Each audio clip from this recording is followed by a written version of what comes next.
నిన్న నైట్ ఆఫీసులో ఉండగా మా ఫ్రెండ్ కాల్ చేసి చాలా బాధపడుతూ మాట్లాడాడు. ఎందుకురా ఏమైంది అంత బాధపడుతున్నావు అంటే వాడు చెప్పింది ఏంటంటే, ఏం లేదురా, ఎప్పుడో చేసిన చిన్న చిన్న తప్పుల వల్ల ఈరోజు నా పేరెంట్స్ నన్ను నమ్మడం లేదు, నేనేం చేద్దాం అనుకుంటున్నా వాళ్ళ దగ్గర నుంచి ఎలాంటి సపోర్ట్ రావడం లేదని చెప్పి చాలా బాధపడ్డాడు. డియర్ పేరెంట్స్, మీ ఇంట్లో 20 నుండి 27 సంవత్సరాలు ఉన్న అబ్బాయిలు ఉన్నారంటే వాళ్ళు మీకు తెలియకుండా దమ్ము కొడతారు, మందు తాగుతారు, ఫ్రెండ్స్తో తిరుగుతారు. వాడు ఆ ఏజ్లో అలాగే ఉంటాడు. 9 సార్లు అబద్ధం చెప్పినప్పుడు నమ్మారు, మరి 10వ సారి వాడు నిజం చెప్తుంటే ఎందుకు నమ్మడం లేదు? ఒక్కసారి మీ పిల్లలతో మాట్లాడండి, వాళ్ళు ఏం చేద్దాం అనుకుంటున్నారో తెలుసుకోండి. మీ పిల్లల్ని మీరే కదా అర్థం చేసుకోవాల్సింది.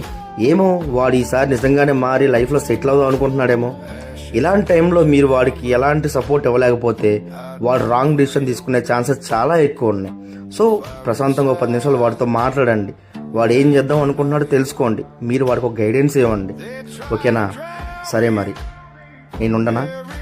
మళ్ళీ నెక్స్ట్ వీడియోలో కలుద్దాం. మరి నేను కలవాలంటే మీరు సబ్స్క్రైబ్ చేసి నా వీడియోస్ని లైక్ కొట్టి మీ ఫ్రెండ్స్కి షేర్ చేయాలి కదా.